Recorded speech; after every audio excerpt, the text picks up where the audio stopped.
नमस्कार दोस्तों, आप सभी का स्वागत है एक बहुत ही ज्यादा डरावनी हॉरर कहानी में। आज की कहानी सचमुच में घटित और रूह को कँपा देने वाली कहानी है।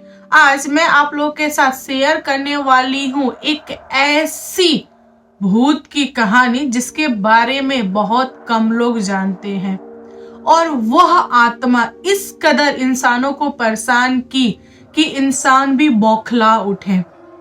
तो चलिए बिना देर किए इस कहानी को स्टार्ट करते हैं। कहानी पसंद आएगी तो प्लीज मुझे सब्सक्राइब कीजिएगा। दोस्तों, आज की जो स्टोरी है ये है नैनीताल की एक छोटे से गांव की घटित घटना। नैनीताल में एक कॉलेज है, कॉलेज का नाम मैं शेयर नहीं कर सकती। वहां पर 5 मित्र पढ़ाई करते थे, जिसमें से 3 लड़के 2 लड़कियां थी। लड़कों का जो नाम था वह था राज, आशुतोष, मोहन, और जो लड़कियां थी उनका नाम था स्नेहा, सुप्रिया। स्नेहा और आशुतोष ये दोनों कपल थे और राज जो था वह सुप्रिया से बहुत ज्यादा प्यार करता था, बट कभी बोल नहीं पाया क्योंकि वह बहुत ज्यादा डरता था कि सुप्रिया अगर मुझे मना कर देगी, मुझे रिजेक्ट कर देगी तो हमारी दोस्ती खराब हो जाएगी और हम एक दूसरे से मिल नहीं पाएंगे। राज तो शादी करना चाहता था। यहाँ पर सुप्रिया भी राज से बहुत ज्यादा प्यार करती थी और डरती थी कि अगर मैं उसको जाके बोलूंगी तो यह मुझे मना कर देगा, क्योंकि मैं बहुत ही गरीब फैमिली से आती हूँ और राज बहुत ही ज्यादा धनी मनी परिवार से है, प्लस घर का इकलौता है और घर वाले शादी कराएंगे नहीं। तो सुप्रिया अपने मन में ही प्यार को रखती थी, कभी बोला नहीं उसने। बहुत ही अच्छा इनकी दोस्ती थी और इनके ग्रुप में एक लड़का था जिसका नाम था मोहन। वह पढ़ाई से बहुत ज्यादा प्यार करता था। उसको ना गर्लफ्रेंड बॉयफ्रेंड के चोचले नहीं चाहिए थे, तो वह स्टार्टिंग से ही क्लियर था इस चीज को लेकर। मोहन हमेशा राज को बोलता था कि भाई जल्दी बोल दे वरना एग्जाम खत्म होगा और नेक्स्ट ईयर का एग्जाम खत्म होते से लड़की गांव को चली जाएगी और तू तो यहीं पे रह जाएगा, तो कभी बोल नहीं पाएगा, तो तेरे पास पूरा 1 साल का टाइम है। उसको बोल, उससे शादी कर, घर बसा, भाई क्या कर रहा है तू। तो यहाँ पर राज थोड़े से जोश में आया और उसने बोला कि ठीक है भाई, हम इंतजार कर लेते हैं, ये वाला एग्जाम खत्म होगा उसके बाद हम लोग कहीं चलेंगे टूर वगैरह पे। 4-5 दिन का मौका मिलेगा ना तो मैं वहां पर अच्छा टाइम देख के, माहौल देख के मैं उसको प्रपोज कर दूंगा। तो सारे लोग एकदम से रेडी हो गए थे, बस सुप्रिया को नहीं पता था कि कुछ ऐसा होने वाला है। सुप्रिया नॉर्मल थी। अब इन लोग का एग्जाम आया, एग्जाम भी खत्म हो गया, तो सारे दोस्तों ने प्लान किया कि हमारे पास 10 से 15 दिन की छुट्टी है, तो क्यों ना हम लोग थोड़ा नैनीताल से आउटर पे चले और वहां जाके थोड़ा सा एंजॉय वगैरह करें, शांति माहौल हो, सब कुछ बढ़िया हो। उसके बाद आके फिर तो पढ़ना ही है क्योंकि नया सेमेस्टर स्टार्ट हो जाएगा। फिर सारे दोस्तों ने मिलके फैसला किया कि हम इधर उधर कहीं भी नहीं जाएंगे, हम जाएंगे राज के फार्म हाउस पे, वहां पर रहेंगे। वह इलाका बहुत ही बढ़िया है और गांव से थोड़ी दूरी पे है, मतलब चारों तरफ सुनसान है, हरियाली है, वहां पे हमें कोई डिस्टर्ब करने वाला नहीं रहेगा। प्लस बंगला काफी अच्छा है, उसी में रहेंगे। बंगला की देखरेख वहां पे 2 नौकर करते हैं, तो उनको हम इन्फॉर्म कर देंगे कि हमको आना है, तो वे लोग साफ सफाई रखेंगे, सारा सामान का इंतजाम करके रखेंगे, चलेंगे, मस्त एंजॉय करेंगे। ऐसा वैसा मतलब इन लोग का प्लान सेट हुआ और सारे लोगों ने पैकिंग किया और ये लोग निकल चुके फार्म हाउस के लिए। वहां पर जाके सुप्रिया को बहुत ही ज्यादा अच्छा लगा और मन ही मन में वह उदास हो रही थी कि इतना बड़ा जिसका फार्म हाउस है और जो लड़का करोड़पति है वह कैसे मुझसे शादी करेगा, बेहतर है कि मैं अपने कदम पीछे ले लूं। वह पीछे की तरफ जा रही थी, तभी राज उससे टकरा गया और राज बोला कि कहाँ जा रही हो सुप्रिया तुम। सुप्रिया बोली कि नहीं कुछ नहीं, मैं सोच रही थी कि गांव घूम के आऊं। राज ने सुप्रिया को बोला कि तुम कहीं नहीं जा रही हो, तुम डरो मत, मुझे पता है कि तुम इतनी सारी चीजें देख कर डर गई हो, ये सब बस ऐसे ही है, मैं तो तुम जैसा ही हूँ, तुम यही रहोगे, तुम गाँव नहीं जाओगी। सुप्रिया चुपचाप अंदर आ गई और अंदर आने के बाद से ये सारे लोग 2 लोगों से मिले। एक लड़का था जिसका नाम था रामू और घर की साफ सफाई करता था और वह अपनी माँ के साथ, जो नौकर वाले क्वार्टर होता है ना, उसमें रहता था। उसकी जो माँ थी बहुत ही ज्यादा बढ़िया थी और लाठी लेके ठेकते ठेकते चलती थी। रामू अकेले पूरा का पूरा फार्म हाउस संभाल के रखा हुआ था। फार्म हाउस में बहुत कम लोग आते जाते थे और जो गांव वाले थे वे काफी दूरी पे रहते थे। तब सारे दोस्तों ने अपने अपने कमरे चुने और बोले कि हम लोग यहीं रहेंगे। तो यहाँ पर 4 कमरों की सफाई हुई। एक तो मोहन ने बोला कि हम किसी को अपने रूम में नहीं रखेंगे भाई, हम अकेले रहेंगे। और एक में ये दोनों कपल स्नेहा और आशुतोष चले गए। अब बचा 2 कमरा, जिसमें एक सुप्रिया को लेना था और एक राज को लेना था। राज और सुप्रिया कमरे ना दोनों एकदम पास में थे और सारे दोस्त अंदर से तो जानते ही थे कि इन लोगों को प्रपोज करना है, एक दूसरे को शादी वादी करना है, तो इन लोगों को पास में रखना ही ठीक है। फिर सारे दोस्त फ्रेश होके नीचे आके एक दूसरे से मिले और इन लोगों ने प्रोग्राम किया कि आज हम लोग घूमने कहीं भी नहीं जाएंगे, क्योंकि आज ही तो हम लोग आए हैं, थके हुए हैं। तो एक काम करते हैं, मस्त आग वगैरह थोड़ा सा लगाते हैं, हाथ वगैरह सेकेंगे और पार्टी वार्टी करेंगे, थोड़ा ड्रिंक व्रिंक करेंगे। तो इन लोग का प्रोग्राम सेट हो गया। फिर सारे दोस्तों ने मिल के बोन फायर किया और उसके बाद से ये लोग ड्रिंक करना स्टार्ट कर दिए। रात के 12 साढ़े 12 हो गया और सारे लोग एकदम टल्ली हो गए। फिर मोहन ने बोला कि भाई तुम लोग कैरी करो, मैं तो जा रहा हूँ क्योंकि मुझे नींद आ रही है, तो मुझे जाना है, मुझे जाने दो।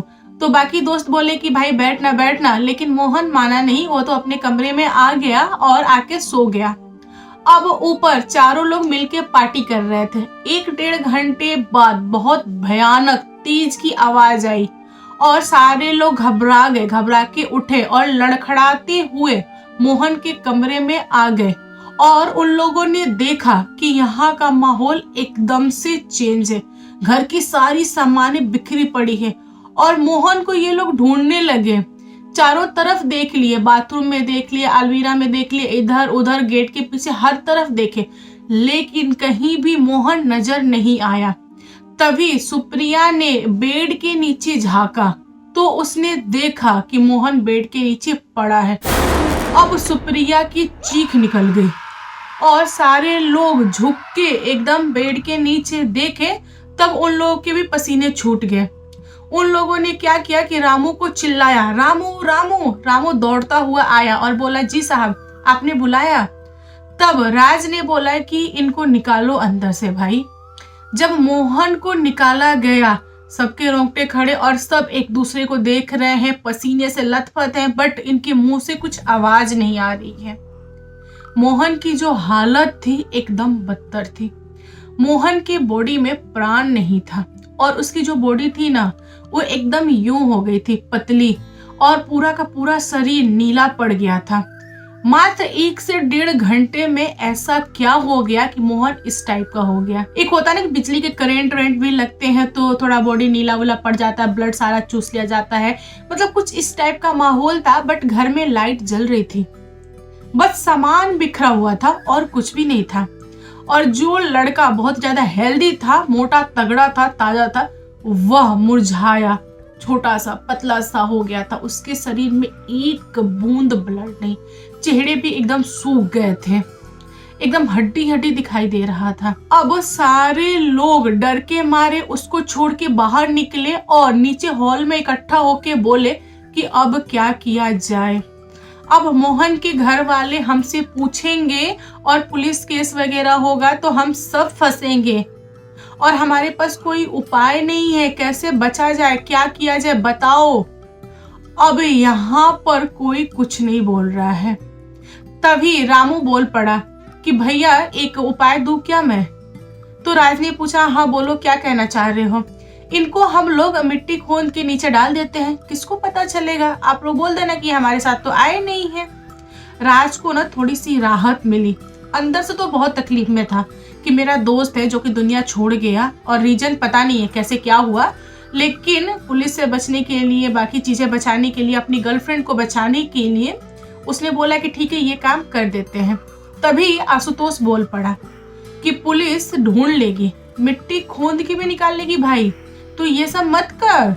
तभी ये चारों लोग एक कमरे में इकट्ठा हो गए और आपस में प्लान कर लिया। सारे दोस्तों ने मिलके प्लान किया कि ये जो घटना घटित हुई है इसको हम रामू के नाम पे थोप देते हैं।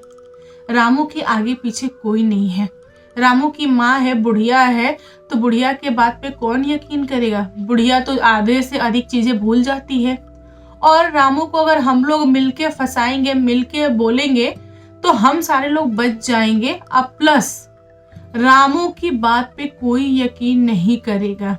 अब थोड़े से पैसे दे देंगे पुलिस वगैरह को तो ये मामला सलट जाएगा। यहाँ पर ये तो प्लान बन गया।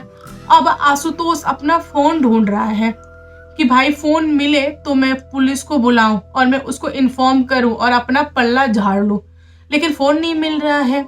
लड़कियां भी अपना फोन ढूंढ रही हैं, उनको भी नहीं मिल रहा है। फिर राज दौड़ के आया, जो टेलीफोन होता है ना उसको उठाया और फोन करने की कोशिश किया। तब उसने ध्यान दिया कि फोन लग ही नहीं रहा है, जो लाइन है वो कटी पड़ी है। अब वो रामू पे चिल्ला रहा है और बोल रहा है, रामू तो तुमने टेलीफोन ठीक क्यों नहीं करवाया? हम कैसे बात करें? हमको बात करना है अपने पापा से, कोई इंतजाम करो, कोई जुगाड़ करो, लाओ तुम अपना फोन तो हमें बात करना है। तभी रामू बोल पड़ा कि भैया हमारे पास फोन नहीं है, बात इसी टेलीफोन से होती है, आज कैसे कट गई हमको पता नहीं है। टेलीफोन का जो वायर होता है ना वही कट गया था। अब इन लोगों के पास कोई रास्ता ही नहीं था। तब सारे के सारे दोस्त चुपचाप से एक कमरे में पूरी की पूरी रात बिता दिए। अगले दिन सुबह हुई तो आशुतोष और उसकी गर्लफ्रेंड दोनों लोगों ने प्रोग्राम किया कि अगर राज और सुप्रिया हमारे साथ चलेंगे तो ठीक है, नहीं तो हम लोग यहाँ से निकल जाएंगे और जाके पुलिस को इन्फॉर्म करेंगे। हमको इस मामले में नहीं फंसना, जो भी है हम पुलिस को सच सच बता देंगे, वरना पुलिस हमको छोड़ेगा नहीं। ये लोग तो बहुत ज्यादा डरे थे और राज नहीं चाहता था कि सुप्रिया के ऊपर इल्जाम आए और सुप्रिया को जेल जाना पड़े और इन लोगों की लव स्टोरी खत्म हो जाए, इसलिए राज सारा का सारा मामला समेटने के चक्कर में था। फिर राज ने बोला कि भाई तुम लोगों को डरने की जरूरत नहीं है, तुम यहीं पे रहो, जो भी होगा देखा जाएगा। मैं कुछ सोचता हूँ, मैं कुछ करता हूँ, मैं अपने पापा को बोलता हूँ, मैं पापा को बताऊंगा सारी सच्चाई, तो पापा कुछ न कुछ तो हल निकाल ही देंगे। फिर राज ने रामू को बुलाया और बोला कि टेलीफोन बना क्या? तो रामू बोला कि नहीं, टेलीफोन बनाने वाला आया नहीं, मैंने उसको खबर भिजवाई है। रामू जो कुछ भी बोल रहा था उसकी आवाज चेंज थी। ऐसा लग रहा था कि रामू अब अकड़ दिखा रहा है उन लोगों को। यहाँ पर ये चारों लोग चुप थे, ये लोग रामू को फंसाना चाहते थे। इवनिंग हो गई थी और रामू ने इन लोगों के लिए हल्का फुल्का खाना बनाया था, तो उसने इन लोगों को खाना दिया और बोला कि भैया आप लोग सो जाइए और जो भी है इस बॉडी को हम लोग कल ठिकाने लगा देंगे। कब तक रखेंगे घर में, स्मेल होने लगेगा, ऐसा है वैसा है। मतलब रामू ने बहुत सारी चीजें बोली, तो ये लोग चुपचाप हाँ हाँ कर रहे थे। सारे लोगों ने थोड़ा थोड़ा खाया और उसके बाद से ये सारे लोग सोने चले गए। यहाँ पर सुप्रिया और राज अलग अलग कमरे में सोए और जो दोनों कपल्स थे वे एक कमरे में सोए। फिर आधी रात को सुप्रिया चिल्लाई, सारे लोग दौड़ के सुप्रिया के कमरे में गए। सुप्रिया एक कोने में बैठी हुई थी, उसके भी कमरे की हालत बहुत ज्यादा खराब थी, चारों तरफ सामान बिखरे हुए थे। सुप्रिया के पूरे बॉडी पे अलग अलग टाइप के निशान थे, उसके पूरे चेहरे पे स्क्रैच लगे हुए थे। ये लोग सुप्रिया से पूछ रहे हैं क्या हुआ है, क्या हुआ, बोलो बोलो, बट वह बेचारी कुछ बोल नहीं पा रही थी, उसको ना सांस ठीक से नहीं आ रहा था। तभी राज सुप्रिया को लिया और अपने कमरे में आया, उसको पानी पिलाया और उसको अपने पास बैठाया और बोला कि अब बताओ क्या हुआ है। तब सुप्रिया ने इशारे देते हुए बोला, मैंने एक औरत को देखा है जो कि बहुत ही ज्यादा यंग थी और बहुत ही ज्यादा खूंखार थी। उसके मुंह में ब्लड लगे हुए थे, उसके जो दांत ना काफी बड़े बड़े थे, नाखून बड़े बड़े थे, पूरे बाल लंबे काले बिखरे हुए थे और वो हवा में उड़ रही थी। ये सारे लोग डर तो गए बट ये लोग कुछ बोल नहीं पा रहे थे। तभी सुप्रिया जिद करने लगी कि मुझे यहाँ नहीं रहना, जो भी होगा हम देख लेंगे, हमें यहाँ से अभी का अभी निकलना है।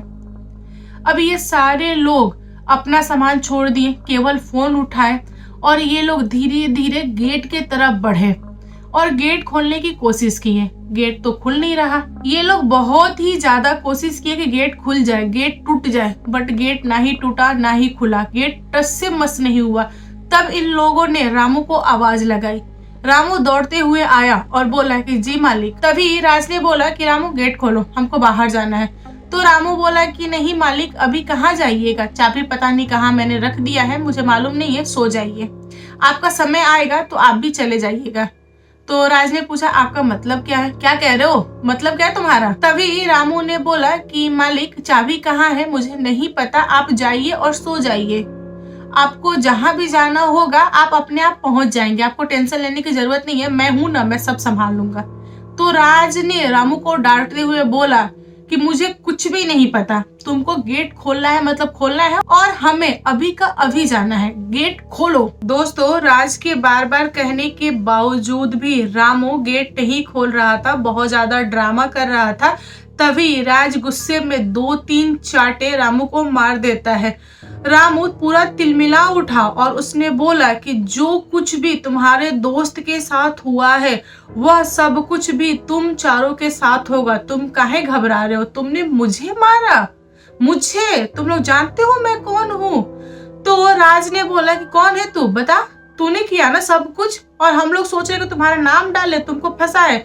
अबे तूने ही किया हुआ है, तू बता तूने क्यों किया, मेरे दोस्त के साथ क्यों किया? ऐसा बोल के राज ने रामू का कॉलर पकड़ा और 2-3 फाइट खींच खींच के दी। तब रामू माँ माँ करके चिल्लाने लगा और बोला कि माँ बचाओ मुझे, ये लोग मुझे मार रहे हैं, मुझे मार देंगे, ऐसा करेंगे वैसा करेंगे।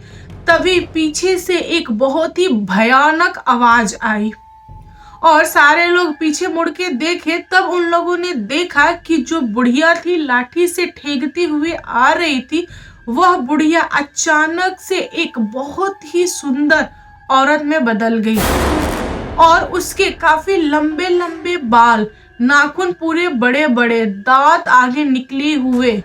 अब ये सारे लोग इतने भयानक रूप देख के डर गए और सुप्रिया इशारे से बोलती हुई बता रही थी, यहाँ पर सुप्रिया इशारे से बता रही थी कि हाँ यही औरत है जिसने मुझे परेशान किया, जिससे मैं डर रही हूँ, इसने मेरा यह हालत किया है। सुप्रिया को सांस नहीं आ रहा था, सुप्रिया वहीं पे बेहोश हो गई। अब राज घबराया हुआ है, सुप्रिया को उठा रहा है लेकिन वो उठ नहीं रही है। यहाँ पर आशुतोष और स्नेहा ये लोग भी डरे हुए हैं। पूरा का पूरा माहौल एकदम सुन। तब रामू चिल्ला चिल्ला के बोलने लगा कि तुम लोग इतने आसानी से नहीं जा सकते, तुम लोग को नहीं पता है कि मेरी माँ कौन है। तुम लोग को क्या लगा तुम लोग मुझे मार दोगे और मुझे बचाने मेरी माँ नहीं आएगी? ये मेरी माँ है।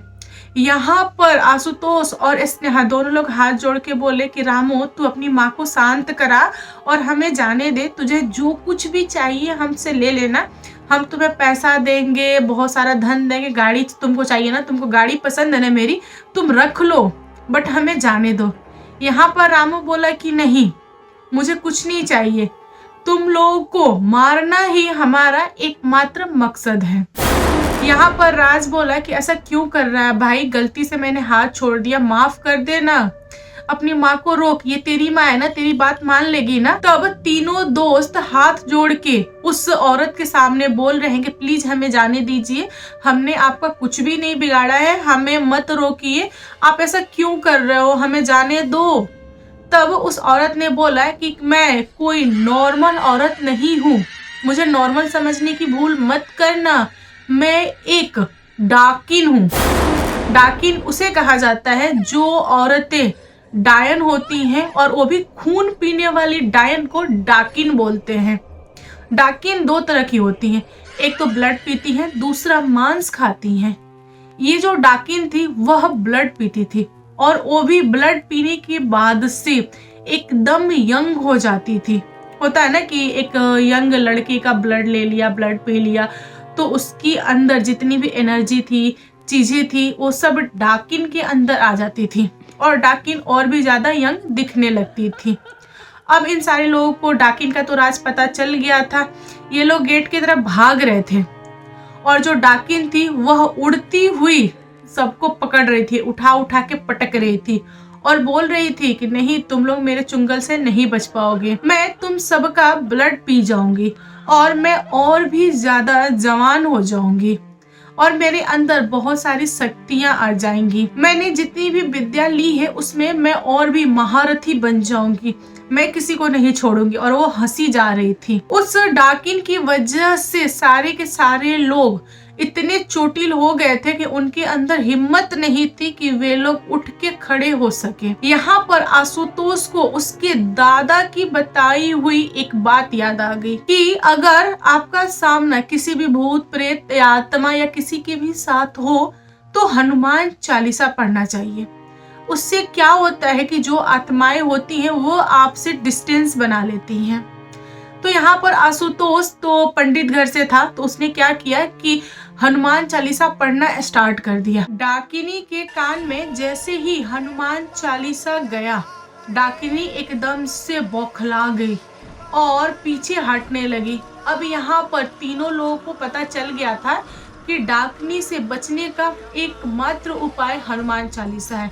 तब तीनों लोग एक दूसरे का हाथ पकड़ के हनुमान चालीसा तेज तेज पढ़ने लगे और जो रामू था वह इन लोगों को हनुमान चालीसा पढ़ने से रोक रहा था। तभी राज जो था ना, सुप्रिया को ऐसे उठा लिया और उसको ऐसे दाबा हुआ है, एक हाथ से, दूसरे हाथ से अपने दोस्त का हाथ पकड़ा हुआ है और हनुमान चालीसा पढ़ते हुए गेट की तरफ जा रहा था। जो डाकिनी थी वह अपने बेटे को बोल रही थी कि बेटा इन लोगों को रोक, अगर ये लोग हनुमान चालीसा ऐसे ही पढ़ते रहे तो मैं अपने काम में सफल नहीं हो पाऊंगी। बेटा रोक, तू मेरा बेटा है, तू रोक सकता है। यहाँ पर रामू बार बार जा रहा था लेकिन राज रामू को मार के हटा दे रहा था। रामू भी बहुत ही ज्यादा चोटिल हो गया था, उसके भी शरीर से ब्लड गिरने लगे। ये लोग गेट तक गए, इन लोगों ने हनुमान चालीसा पढ़ते हुए गेट तो खोला, एक गेट खुल गया, दूसरा गेट बंद था। तभी जो डाकिनी थी उसने रामू का ब्लड धरती पे गिरा हुआ देखा, तो उसने क्या किया कि नीचे उतर के जीभ से चाटा। जैसे ही जीभ से चाटी, उसके अंदर एक अजब तरह की चमक आ गई और वह अपने बेटे के पीछे दौड़ी। अब रामू को यह सब कुछ देख के समझ आ गया था कि जो मेरी माँ डाकिनी वह मेरे पीछे आ रही है, इसका मतलब उसको मेरा ब्लड चाहिए। अब रामू बोल रहा है कि माँ मुझे छोड़ दो, मुझे जाने दो, तुम मुझे क्यों पकड़ रही हो, मैंने कितना कुछ तुम्हारे लिए किया, तुमको जब भी चाहिए था इंसान मैं उसको ढूंढ के लाया, मैं तुम्हारे लिए अवेलेबल कराया, तुमने जो जो डिमांड किया सब मैंने पूरा किया, अब तुम मेरे पीछे क्यों पड़ी हो, मैं तुम्हारा बेटा हूँ। तब डाकनी ने बोला कि डायन लोगों के लिए बेटा मायने नहीं रखता, बेटा तुमने क्यों किया, क्योंकि मैंने तुमको जिंदा छोड़ा था इसलिए किया, लेकिन तुम्हारे अंदर अजब तरह की खुशबू है, मैं तुम्हारे ब्लड से बहुत कुछ पा सकती हूँ, मतलब एनर्जी, तो सबसे पहला शिकार तुम हो मेरे, उसके बाद ये चारों हैं। अब यहाँ पर सुप्रिया भी होश में आ चुकी थी। अब सुप्रिया देख के फिर डरी डाकिन को। यहाँ पर सुप्रिया ने रामू का हाथ पकड़ लिया और रामू को भी घसीटती हुई गेट से बाहर निकाल दी। ये लोग जैसे ही बाहर निकले इन लोगों ने गेट को ऐसे बंद कर दिया। गेट बंद हो जाने के बाद से जो डाकिनी थी वह अंदर थी और ये लोग बाहर बैठ के हनुमान चालीसा पढ़ रहे थे, क्योंकि जाने का तो कोई साधन था नहीं। ये काफी टाइम तक ये लोग बाहर पड़े रहे। यहाँ पर रामू ने चारों लोगों से माफी मांगा और बोला कि हम लोग रात में कहीं नहीं जा सकते, हमें सुबह का इंतजार करना पड़ेगा और हम लोग एक काम करते हैं, एक एक करके हनुमान चालीसा पढ़ते हैं। जो आशुतोष था उसने हनुमान चालीसा को दीवार पे लिख दिया और रात भर ये पांचों लोग बैठ के हनुमान चालीसा पढ़ते गए। जैसे ही सुबह हुआ सारे लोग गांव की तरफ भागे, थोड़ी दूरी पे गांव था, वहां पर जाके इन लोगों ने सांस लिया। गांव वालों ने जब पूछा इन लोगों से तो ये लोग गांव वालों को सारी की सारी घटना बता दी है। गांव के बुजुर्ग लोगों ने बोला कि बेटा जो कुछ भी हुआ वह अनजाने में हुआ है, तुम लोग की कोई भी गलती नहीं थी और जैसे लिखा होता है जिसको ऊपर जाने का उस रास्ते से वह चला जाता है। एक काम करो, आप लोग अपने घर जाओ और जाके अपने माता पिता को सारी घटना बताओ, वे लोग देखेंगे कि आगे क्या करना है। फिर सारे लोग आ गए शहर और शहर आके सब कुछ अपने माँ बाप को बताएं और बाद में पुलिस का छापा वगैरह पड़ा। फिर वहां पर जाके जो मोहन था उसकी बॉडी मिली। फिर बाद में पुलिस कार्रवाई जो होता है वो तो हुआ, लेकिन ये जो घटना था ये 5 लोगों में से कोई भी आज तक भूल नहीं पाया। सुप्रिया ने बताया कि आगे चल के वह राज से शादी कर ली और उसके बच्चे भी हैं, बट सुप्रिया उस घटना को कभी नहीं भूली और मुझे नहीं लगता कि इस टाइप की चीजें हो जाए तो कोई भूल पाएगा। अगर आपके सामने कोई डाकिनी आ जाए तो आप कैसे बचोगे? बस यही था कि आशुतोष के दादाजी ने जो उनको सिखाया था उसकी वजह से इन सारे लोगों की जान बच पाई, वरना मुश्किल था। मुझे तो नहीं लगता कि ये लोग बच के निकल पाते। खैर, जो लिखा होता है वही होता है। इस पे आप लोगों का क्या कहना है कमेंट करके बताइएगा। वीडियो पसंद आए तो लाइक एंड शेयर कीजिएगा और मेरे चैनल पे न्यू आए हो तो चैनल को सब्सक्राइब करना। Thank you, bye bye.